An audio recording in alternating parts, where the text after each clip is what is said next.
Dreams are the touchstone of our characters. David Thoreau. When reason falls silent and the outer world closes in, dreams become the stage where the true self steps forward, unshielded by rules or social expectation. There, unnamed longings, buried fears, and lofty ideals intertwine like undercurrents, quietly drawing the portrait of the soul. Some dream of soaring, touching, blazing heavens, not mere fantasy, but the expression of a spirit that hungers for freedom, that aches to shatter its limits. Others wander lost in dark labyrinths, chased by shapeless shadows, traces of unrest, of inner conflicts left unresolved. Dreams, then, do not lie. They only speak in the language of symbols, demanding that we listen with both sensitivity and courage. Character is not only revealed in what we do while awake, it is also reflected in what we dream when we loosen our grip on control. Dreams are like an underground river. However still the surface appears, invisible forces churn below, quietly shaping the course of a life.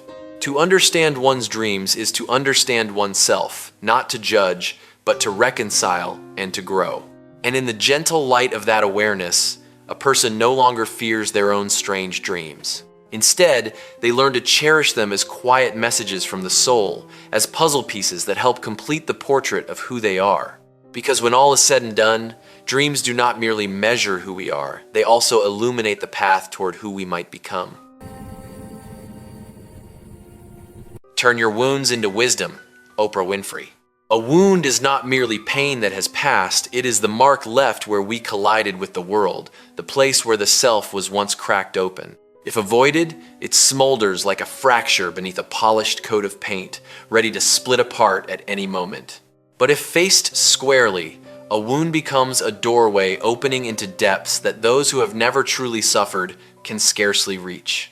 Wisdom is not born from peaceful days drifting past like a still lake.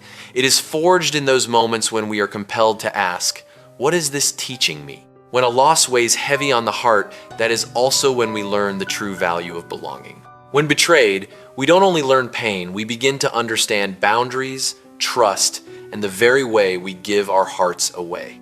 A wound, when contemplated, no longer pulls us under it, becomes a compass, guiding each step forward with greater surety. The soul is like a plot of land.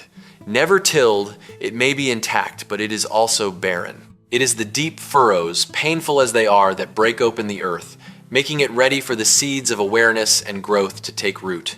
Wisdom, then, is not the dry accumulation of knowledge, it is the capacity to transform experience into understanding, to transmute suffering into a quiet, enduring strength. When we learn to listen to our wounds instead of fleeing them, pain ceases to be the enemy.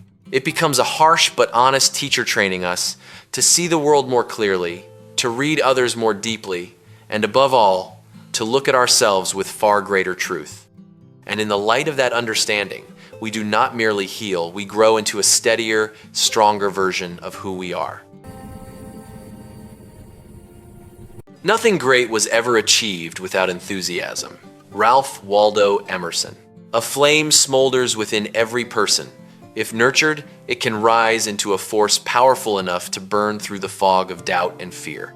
But when that flame dies out, every talent, every opportunity grows cold, like a finely crafted machine with no source of energy to drive it.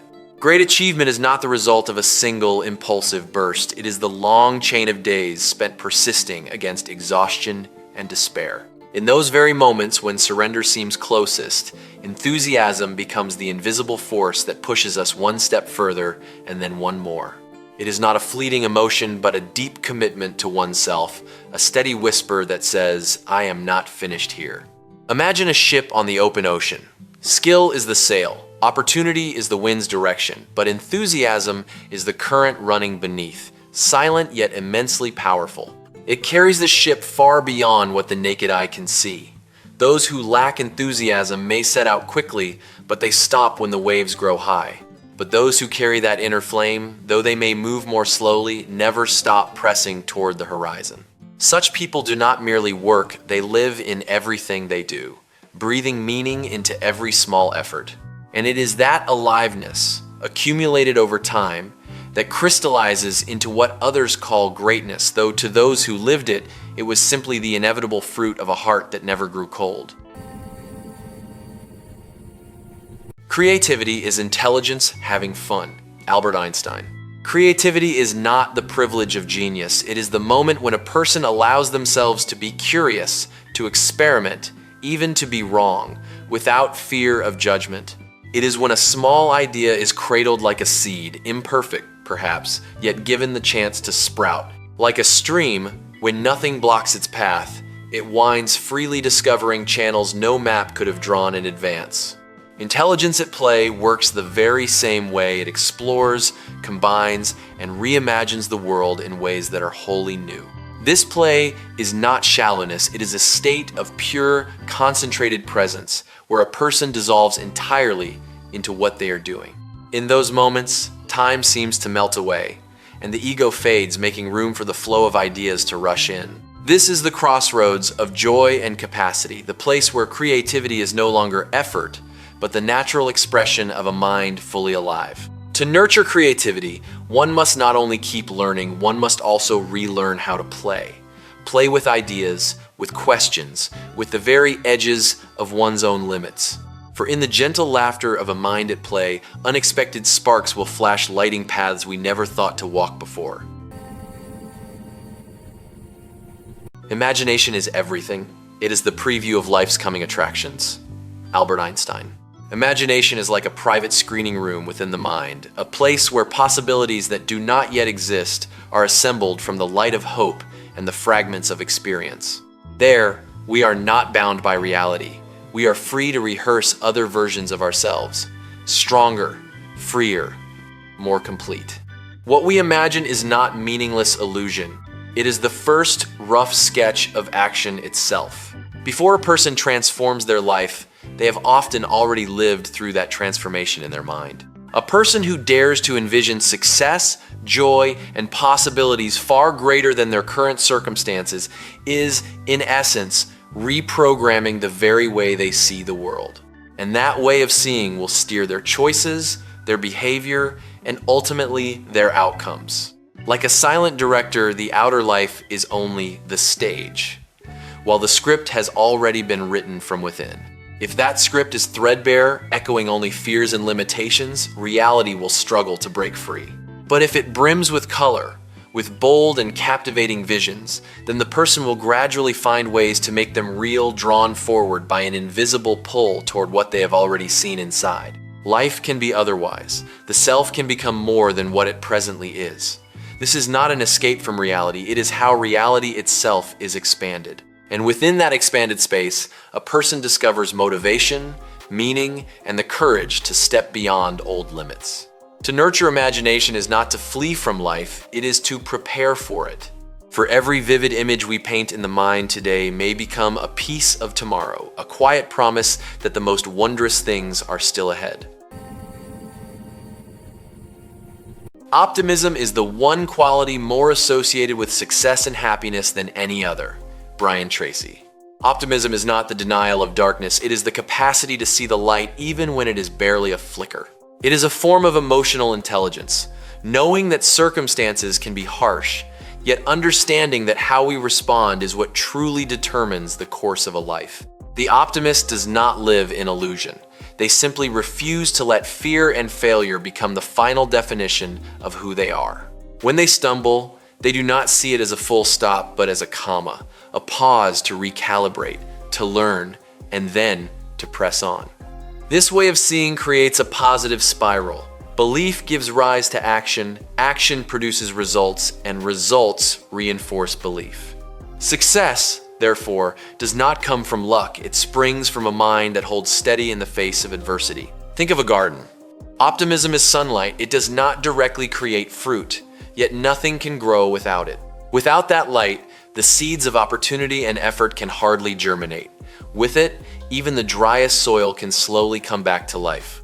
To choose to believe that life holds meaning, that one's efforts are not in vain, that very belief is what sustains spiritual energy over the long haul. It enables a person not only to reach their goals, but to feel genuine joy along the way. And perhaps that is what matters most, not merely arriving at the destination, but living fully in each step of the journey. When we learn to look at life with more openness and a more generous eye, we don't only shift our own emotions, we quietly begin to reshape the future waiting ahead. While one person hesitates because he feels inferior, the other is busy making mistakes and becoming superior. Henry Link. It is not ability, but one's attitude toward mistakes that truly sets people apart. Inferiority causes the mind to contract like a door swung shut where every idea is interrogated before it is permitted to exist. The hesitant person lives inside an endless internal courtroom, playing both defendant and judge, with the verdict almost always being not good enough. Meanwhile, the one who dares to err steps into life as though entering a living laboratory where every mistake is a test, every failure a piece of precious data. Those who avoid mistakes believe they are protecting themselves, but in truth, they are preserving their own stagnation. Those who embrace mistakes, reckless as they may appear, are accumulating experience at a rate that caution could never match. Like two athletes, one stands still to avoid falling. The other runs constantly, stumbles often, but with each rise, their stride grows steadier, their reflexes sharper. The self-doubting person fuses their identity with their error. I was wrong, therefore I am inadequate. The growing person separates themselves from the mistake. I was wrong, which means I am learning. It is this separation that creates freedom, the freedom to try, to fail, and to improve, unshackled by ego. Excellence is not a state of perfection achieved from the start. It is the consequence of a process that dared to collide with reality. It is built from imperfect attempts, uncertain steps, and decisions that once seemed like mistakes. When we understand this, we no longer fear being wrong, we begin to fear standing still. And in that very moment, a person steps out of the comfortable shelter of self-doubt and into the true journey of becoming. We are all going to die. The goal isn't to live forever. The goal is to create something that will. Chuck Palahniuk. The desire to cling to personal existence. Death is no longer the most frightening thing. More frightening is a life that passes without leaving a single mark of meaning.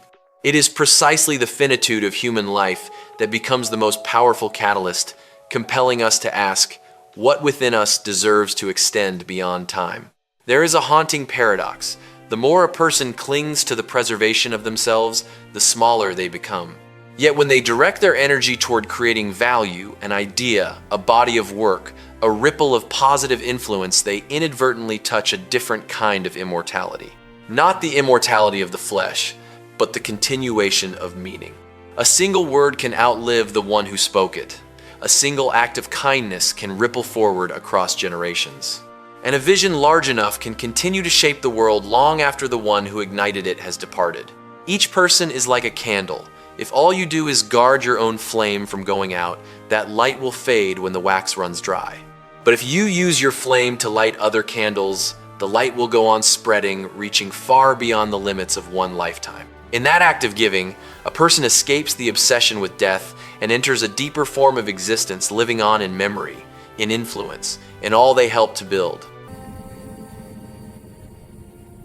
Enduring does not have to be something grand in the eyes of the world. Sometimes it is simply a value planted in the right place, an impact genuine enough to go on living inside others. And when we grasp this, the fear of death slowly yields to a different drive, the drive to live each day as a small brick laid towards something meaningful that reaches beyond ourselves. My mission in life is not merely to survive, but to thrive. Maya Angelou. To live is not merely to extend time, it is to expand oneself. Survival at its core is the bare minimum, like a seed lying still in the earth, neither rotting nor ever reaching upward. To thrive is when that seed accepts the shattering of its safe shell-driving roots down into the darkness and pushing its first shoot toward the light, even though the journey is full of pressure and uncertainty. People often confuse stability with aliveness. They keep themselves within familiar boundaries, mistaking it for safety, when in truth, it is stagnation in disguise. To thrive demands a different posture, a willingness to be challenged, to change, and sometimes to let go of an older version of oneself. It is not a smooth road, but a continuous process of rebirth where every hardship becomes the pressure that shapes us into a clearer, sharper form, like a river. If we only survive, we are like a stagnant pool, unmoving, unchanging. But when we choose to thrive, we become a current, sometimes gentle, sometimes fierce, but always moving forward, always renewing itself around every bend. It is that very movement that creates vitality, depth, and ultimately meaning. The aspiration to thrive is the expression of a self that refuses to be confined by circumstance or by the past. It is the inner call that drives us to uncover untapped potential, to move beyond the outdated definitions we once held of ourselves. And when we answer that call, life is no longer a sequence of repeated days. It becomes an expanding journey where every step, however small, carries us closer to the fullest version of who we are. Reading is to the mind what exercise is to the body. Brian Tracy. Just as the body needs movement to become supple and strong, the mind must be stretched through each page, each new idea to shake free from the invisible inertia of habit. A body left idle grows heavy and slow. A mind without reading does the same, easily locked inside the same recurring thoughts, losing flexibility and depth. Reading is not merely the intake of information, it is a discipline of the inner self. Every book is a different kind of exercise. Some expand our perspective like a long open run, others dig deep into thought like heavy lifting, demanding concentration and patience. And just as with physical training, the results do not come at once. But over time, the mind begins to shift, growing sharper, more agile, more capable of approaching problems from many angles. People notice quickly when the body deteriorates from neglect, but rarely notice the quiet shrinking of the intellect when reading stops. A mind left unfed gradually loses its ability to ask questions, loses its curiosity, and those are the very signs of a fading inner life. To read consistently, by contrast, is like maintaining a strong, steady heartbeat for the mind, keeping it awake, alert, and alive. It is the way we enter into dialogue with other minds, reaching across the limits of space and time. We do not only learn from our own experience, we also absorb entire lives, entire inner worlds, distilled and preserved through the written word. And through that process, the mind does not only grow stronger, it becomes richer, like a body that is not merely healthy, but truly abundantly alive.